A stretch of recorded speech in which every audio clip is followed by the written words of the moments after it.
Kanalıma hoş geldiniz. Merhabalar arkadaşlar. Bugün sizinle saç dökülmesine karşı bir kür hazırlayacağız. Bu saç dökülmesini %90 durduruyor arkadaşlar. Biliyorsunuz sarımsak şampuanlara katılıyor artık son zamanlarda. Sarımsaklı şampuanlar ve piyasada oldukça pahalı ve içinde ne olduğunu da bilmiyoruz. Bu şampuanların sarımsak var mı yok mu bilmiyoruz. Şimdi bize lazım olan 4-5 diş sarımsak, bir tane ufak boy soğan ve kullandığımız şampuanımızdan bir çay bardağı, orta boy bir çay bardağı şampuan. Biz ne yaptık? Ben bunu kürü hazırladım öncesinde. Sarımsakları soyup rendeledik. Rendenin küçük yeriyle. Soğan da aynı şekilde oradan rendeledik. Sonrasında bu rendelediğimiz soğan ve sarımsağı birbirine karıştırarak bir tülbentin içinden sıkabildiğimiz kadar suyunu sıktık arkadaşlar. Ve çıkan su bu oldu. Gördüğünüz gibi.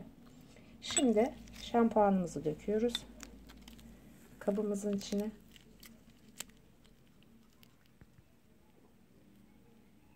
Videomu kısa tutabilmek için bunları ben hazırladım arkadaşlar.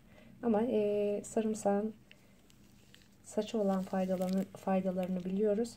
Soğanla birlikte olduğunda kesin saçtaki dökülmeleri durduruyor. Saçları canlandırıyor. Saç dibine bakım yapıyor. Saç köklerine bakım yapıyor.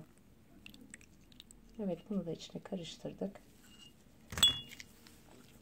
Sonrasında bunu şampuanla bu şekilde karıştırıyoruz. Tamamen suyla şampuan karıştırdıktan sonra her akşam uygulayabiliriz bunu arkadaşlar. Saçımızı yıkayıp durulayıp olay bitti, bu kadar kolay yani.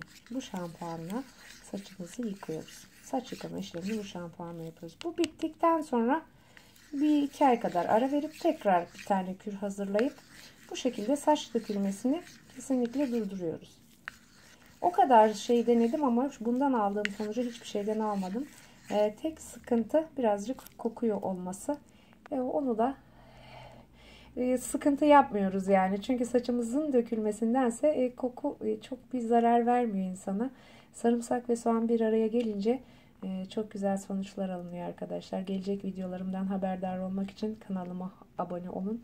Hoşça kalın.